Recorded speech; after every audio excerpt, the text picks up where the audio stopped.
Donne the Flea Kavyana Ant Taraf, the end of the poem. It is the last stanza of the poem Flea. Cruel and sudden hast thou since purple thy nail in blood of innocence. Now the poet says that I have seen your nails. They are of purple colored. The color of the nail will not be purple. Immediately the nail colors is not changed generally, but here it has been changed. So it shows something different. Here it has been indicated that blood of innocence. It means there is blood on the nail, and innocence is the word indicated to the flea. It means uh, the beloved has killed the flea, and her nails are purple because of the blood. So this is a shocking thing, and the lover also finds it uh, shocking, and he uses the word "you are rash." Means a person who has mind and sense will not act in such a way. You are rash. You are doing such kind of a thing. Killing a small insect is foolish thing. And how did she kill?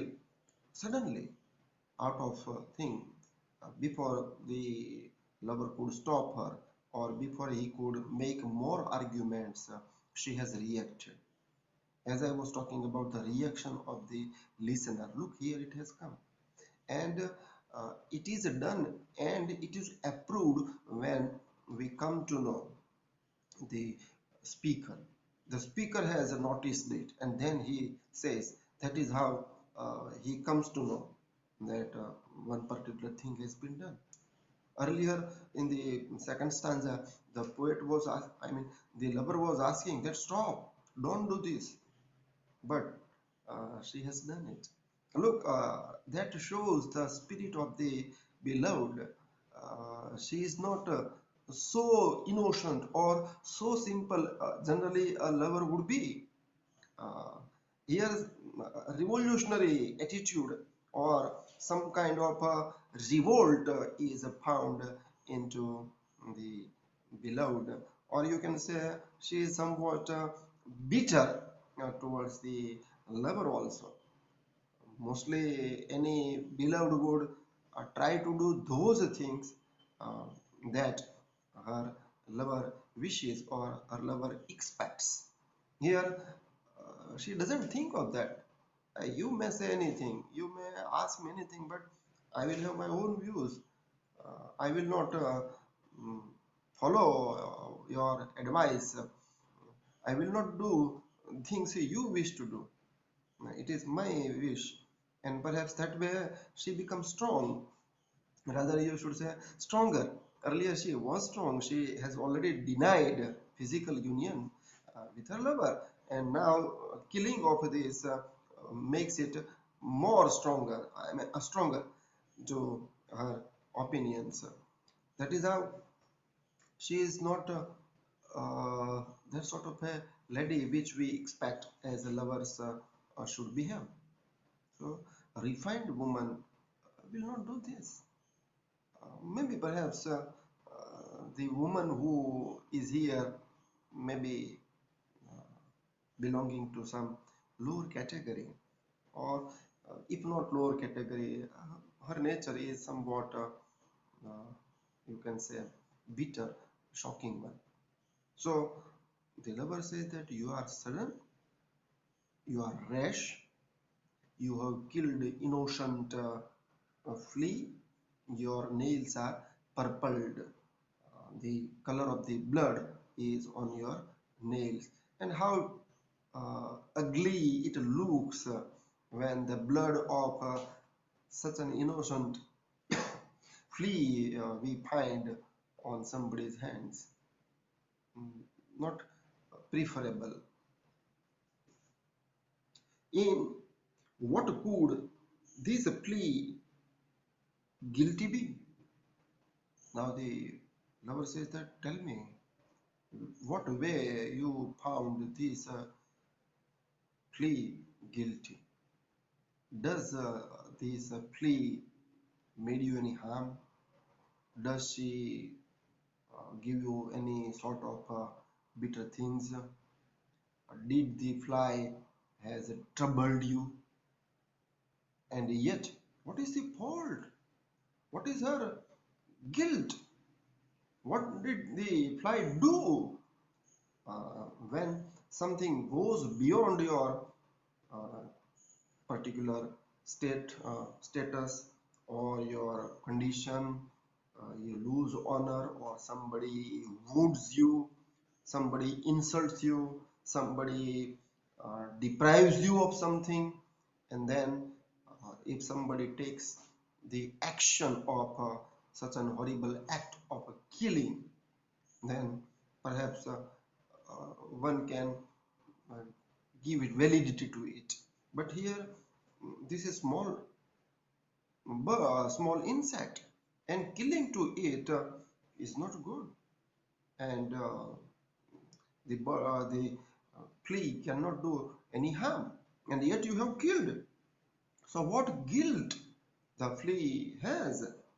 Except, now the poet himself say, okay, if you think that this is the fault, this is the thing that the flea has done, I know what a fault this flea has, except that in that drop which it sucked from thee, a small drop the flea sucked from you, is that a fault that you consider? For sucking a little bit uh, cannot be considered as a great crime. So this is not unexpected thing from you, that you are giving punishment to a small insect for sucking a small drop only. You, thou triumphest. Look, Elysian, triumphest means you are swelling now. You are triumphant. You are victorious. You think that you have done something great in killing the flea. Then, and sayest, look again the word sayest, again listen. Sayest, you think and say, thou findest not thyself in doing. You are not finding yourself. You are something different. Not me, the weaker now. And now you do not find that the thing you have done is correct. It means even though you have killed, and now you think also, and you say also, look, we have not heard the beloved's any word or beloved's dialogue, but she must have spoken. And after listening this, the narrator tells us, I mean the lover tells us. It means that part is omitted here. In poem, everything is not written. Something we have to assume. So here, when she killed, the lover might have asked, hey, why did you kill it? And then she must have answered that I did not think that it is a bad thing, or I don't think this is a great matter. That remark, it is unheard by us, but the lover has heard, and he says that you said me. You also not only said, you thought that this is not a good thing. You should not have done it. You said, because why does she think so? That thou findest not thyself, nor me the weaker now.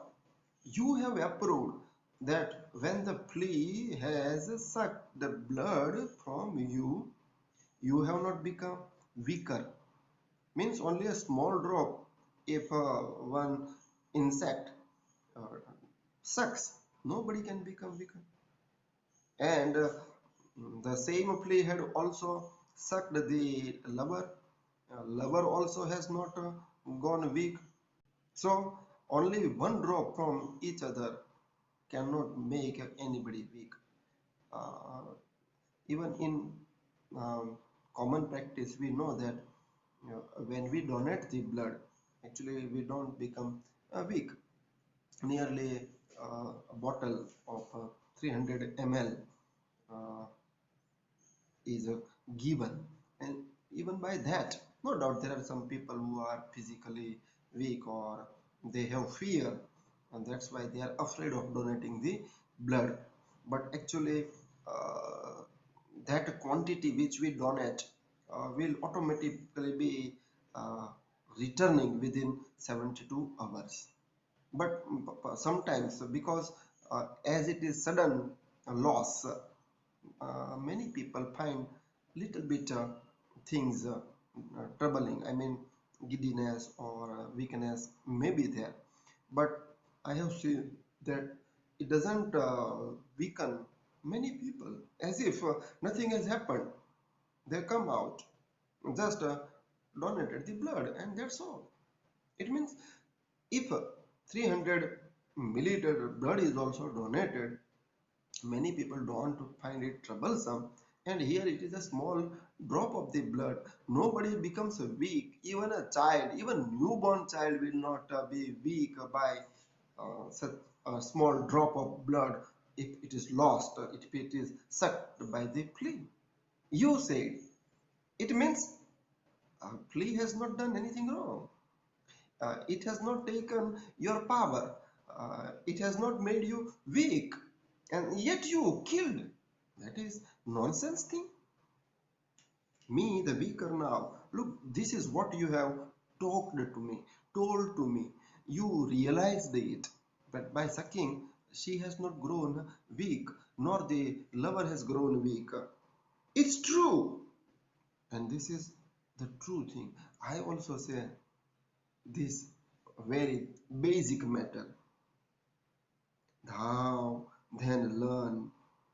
Now again in the first stanza, remember, mark this, and here learn this. Uh, the cycle is over now. Whatever the lover wanted to tell in the beginning, right? He explained to her, but then because she was unable to convince herself, the poet, I mean the lover gave arguments. He gave the example, and now he comes to the conclusion. Look, this is what I was telling to you. Now you have realized. Learn this from this example that has occurred before you. Learn this. How Paul's fears be. What she should learn? Ultimately, what is the moral? That she should not be afraid of anything. Remember that when I say here anything and fear, fear is related to her virginity, loss of chastity, a woman's everything. So the poet says, I mean, the lover says that you have false idea of all these things, because these are things are told by our custom, people, parents. Actually, in losing virginity, you don't lose so much, and you should not be afraid. It's a small thing. Here, look, the fly. It has sucked blood from you and from me. Our bloods have been united in the body of the flea, and we have not lost anything. Nobody knows it. In privately, it is done, and we have not also become weaker. It is not sin. It is not shame. And there is no loss of so-called maidenhood in the body of a flea. Then why do you take all these things?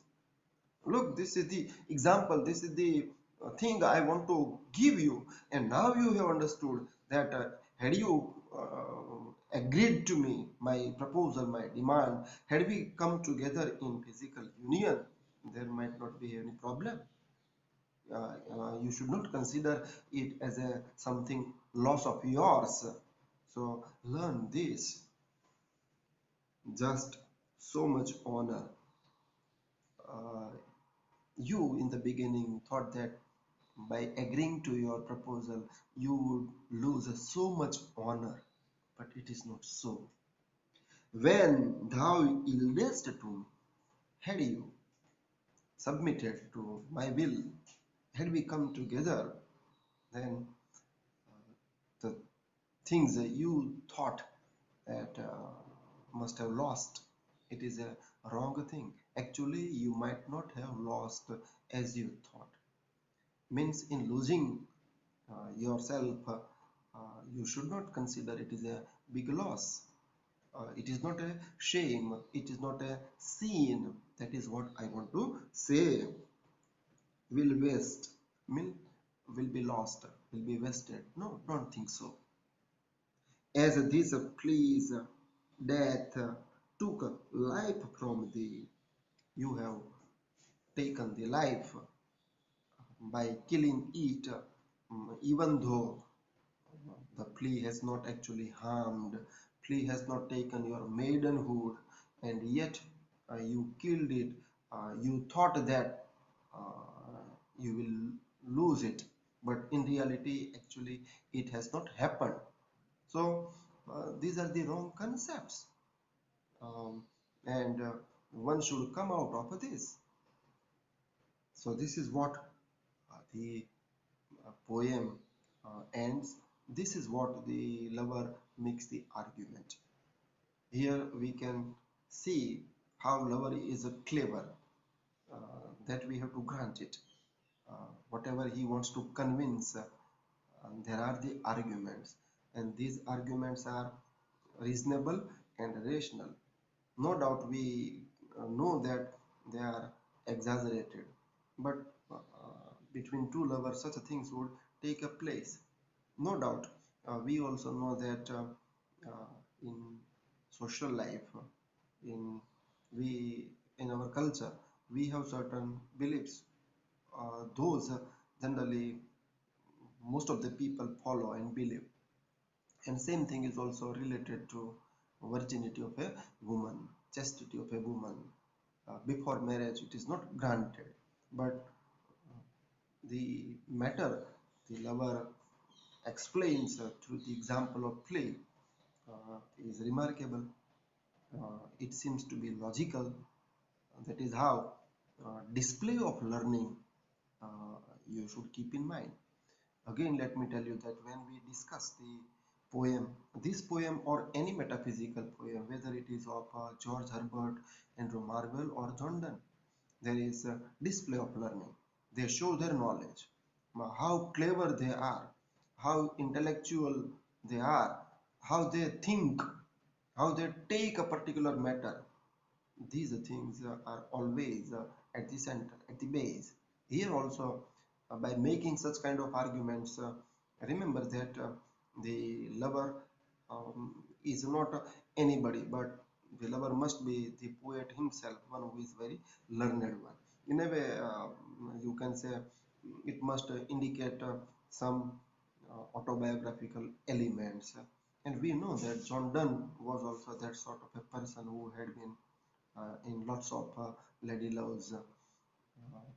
Actually, the word has been used for him is that you can see was a womanizer, very much taking interest in women. So,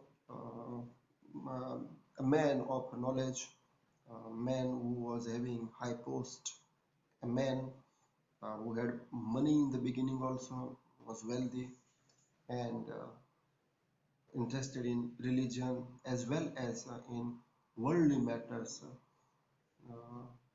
may have his such kind of nature. Uh, Perhaps it may be also in his nature to revolt such kind of things which prevailed in the 16th century during the time of Elizabeth. I mean, so much values of purity, or on one side English church and on the other side Roman Catholic church, and later on, you know, Puritan movement came. So, aiming at a purity in one's behavior or in one's practice, right? That was the aim, and religion also wishes to maintain the same. But here, the poet challenges it. He has the revolutionary nature, and he himself uh, practices it. So that is seen when he aims at physical love. Moreover, we have seen that uh, against Platonic love, the idea is, and John Donne's philosophy is that only Platonic love or ideal love, or you can say the love which religion or spirituality uh, wishes or wants to attain, can be only and only uh, attained through physical love. Or, I mean, physical love leads to spiritual love and ultimate ecstasy. So, and for that also, the poet wishes to demand certain things from uh, his beloved. So that is what the poem uh, says. This is what the argument in the poem is. The content of the poem reveals these matters, and for that the poem is remembered. The diction of the poem is excellent. The feelings are so powerful that the poet has his examples to say. He could convince. So strong feelings, they are there. No doubt sensuous feeling, amorous feelings, but any sort of feeling, they are very powerfully expressed. And that is what we say, that these are the lyrics. These are the intellectual lyrics. Elizabethan lyrics were so simple, easily you can understand. It is the sweet to ears. Remember, this sonnet, these lyrics may not be sweet to ears, but naturally, or you can say that they are sweet to our mind. Poetry also touches to our mind. So once you understand, then your joy doubles. When we come to know how the poet makes the argument, how he compares, how he takes the things, then we are surprised. And those surprising things, those matters will definitely please anybody. And that's why metaphysical poetry survived even today. And now most of the critics also have found very much